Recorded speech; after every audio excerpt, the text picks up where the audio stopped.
राधे राधे दोस्तों, मैं शिल्पा हरिवंशी आप सभी का एक बार फिर से स्वागत करती हूँ मेरे चैनल हरिवंशी में। तो दोस्तों, जैसा कि पिछले एपिसोड में हमने देखा, भगवान श्री कृष्ण अर्जुन जी की जो शंका है, अर्जुन जी श्री कृष्ण से प्रश्न करते हैं कि प्रभु, ये मन बहुत चंचल है, बहुत बलवान है, इसे कंट्रोल करना मुझे ऐसा लगता है कि जिस प्रकार से हम वायु को कंट्रोल नहीं कर सकते, हवा को कंट्रोल करना मुश्किल है, वैसे ही इस मन को भी कंट्रोल करना बहुत मुश्किल है। तो इसे कैसे कंट्रोल किया जा सके?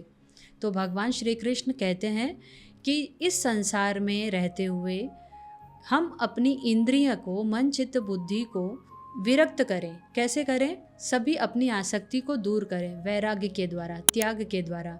तब हम इस मन पर वश कर सकते हैं, इस मन को कंट्रोल में कर सकते हैं। तो ये तो देखा था हमने पिछले एपिसोड में। चलिए आज के एपिसोड में जानते हैं कि इसके आगे अर्जुन जी की क्या शंका है, वह क्या प्रश्न करते हैं श्री कृष्ण से। आज के वीडियो में हम देखेंगे कि योग भ्रष्ट हुए मनुष्य की क्या गति होती है। योग भ्रष्ट यानी जिसका योग पूरा नहीं हो पाता और बीच में ही उसकी मृत्यु हो जाती है, या किसी कारणवश वो अपना योग पूर्ण नहीं कर पाता, तो उसकी क्या गति होती है, तो ये देखेंगे हम आज के वीडियो में। अर्जुन उवाच, हे कृष्ण, प्रारंभ में श्रद्धापूर्वक योग में स्थिर रहने वाला किंतु बाद में योग से विचलित मन वाला असफल योगी परम सिद्धि को न प्राप्त करके किस लक्ष्य को प्राप्त करता है? हे महाबाहु कृष्ण, परमात्मा की प्राप्ति के मार्ग से विचलित हुआ जो कि न तो सांसारिक भोग को ही भोग पाया और न ही आपको प्राप्त कर सका, ऐसा मोह से ग्रसित मनुष्य क्या छिन्न भिन्न बादल की तरह दोनों ओर से नष्ट तो नहीं हो जाता? हे कृष्ण, मैं आपसे प्रार्थना करता हूँ कि मेरे इस संशय को संपूर्ण रूप से केवल आप ही दूर कर सकते हैं, क्योंकि आपके अतिरिक्त अन्य कोई इस संशय को दूर करने वाला मिलना संभव नहीं है। यहाँ पर अर्जुन जी के मन में एक संशय आया कि जो मनुष्य योग के माध्यम से भगवान को प्राप्त करने की अपनी यात्रा शुरू करता है, परंतु किसी कारणवश उसकी यह यात्रा पूर्ण नहीं हो पाती और बीच में ही उसे शरीर छोड़ना पड़ जाता है या कोई और घटना घट जाती है उसके साथ, तो फिर उस योगी की, उस साधक की क्या स्थिति होती है? तो उसी का बहुत सुंदर उत्तर भगवान श्री कृष्ण यहाँ पर दे रहे हैं और हम इसे बहुत ही ध्यान से सुनेंगे और समझने की पूरी कोशिश करेंगे। श्री भगवान उवाच, हे पृथापुत्र, उस असफल योगी का न तो इस जन्म में और न अगले जन्म में ही विनाश होता है, क्योंकि हे प्रिय मित्र, परम कल्याणकारी नियत कर्म करने वाला कभी भी दुर्गति को प्राप्त नहीं होता है।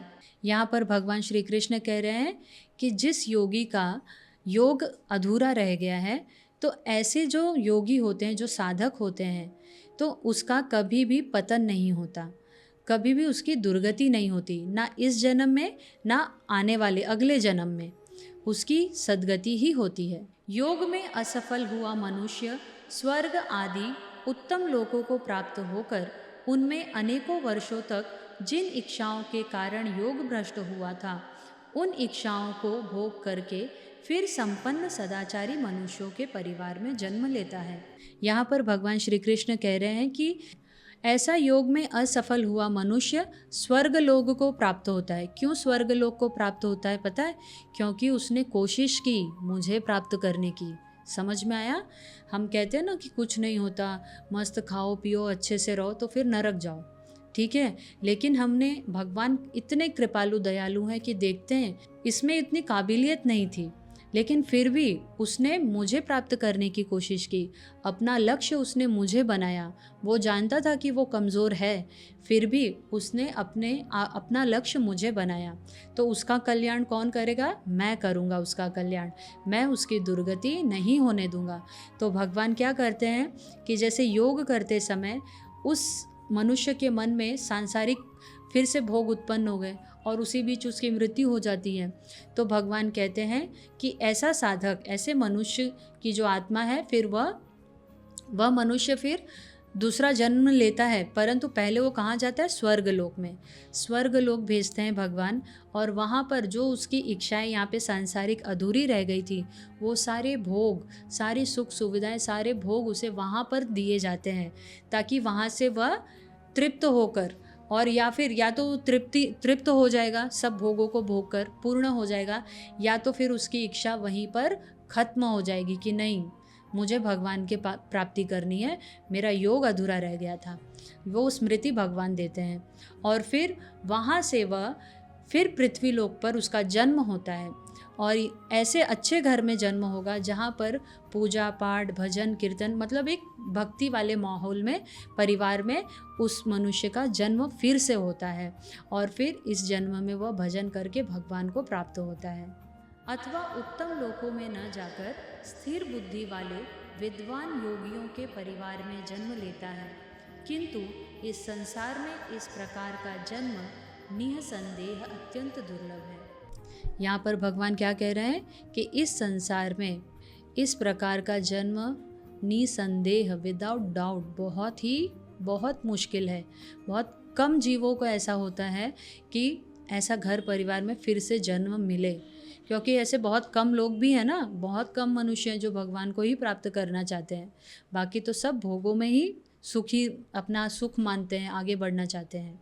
हे गुरुनंदन, ऐसा जन्म प्राप्त करके वहाँ से उसे पूर्व जन्म के योग संस्कार पुनः प्राप्त हो जाते हैं, और उन संस्कारों के प्रभाव से वह परमात्मा प्राप्ति रूपी परम सिद्धि को प्राप्त करने के उद्देश्य फिर से प्रयत्न करता है।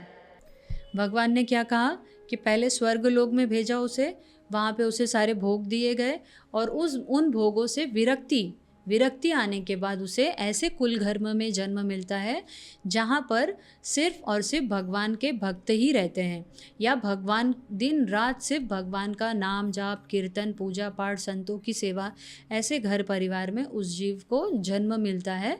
और फिर उसे जो पहले उसका भजन जो पिछले जन्म में छूट गया था, वो वहाँ से फिर शुरू होता है।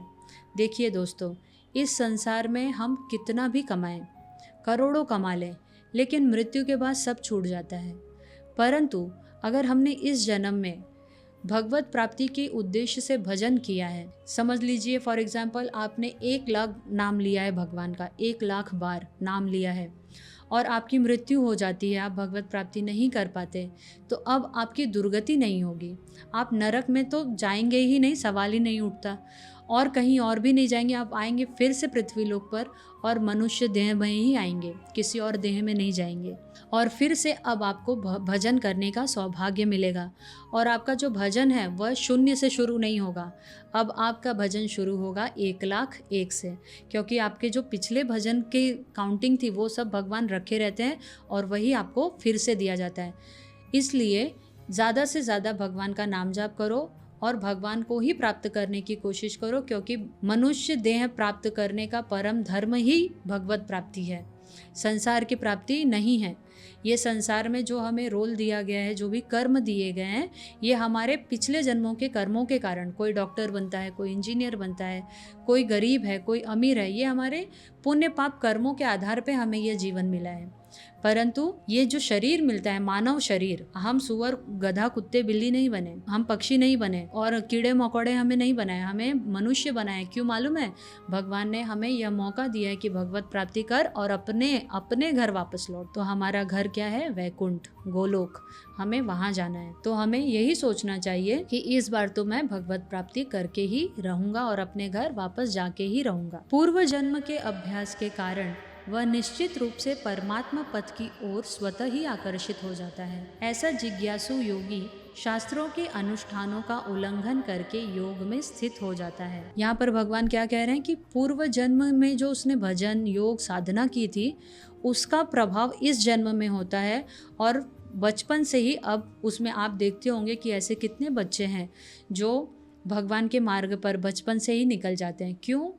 पिछले जन्म का उनका जो भजन है, ये उसका प्रभाव है, और उसी प्रभाव के कारण वो बचपन से ही भक्ति मार्ग में आगे बढ़ जाते हैं। ऐसा योगी समस्त पाप कर्मों से शुद्ध होकर अनेक जन्मों के कठिन अभ्यास से इस जन्म में प्रयत्न करते हुए परम सिद्धि को प्राप्त करने के पश्चात परम गति को प्राप्त करता है। ऐसा जो योगी होता है, पिछले जन्म में उसकी जो योग तपस्या अधूरी रह गई थी, वो उस योग तपस्या को उसे सब स्मृति भगवान दे देते हैं, इसी जन्म में फिर से दे देते हैं कि तुम ऐसे ऐसे थे।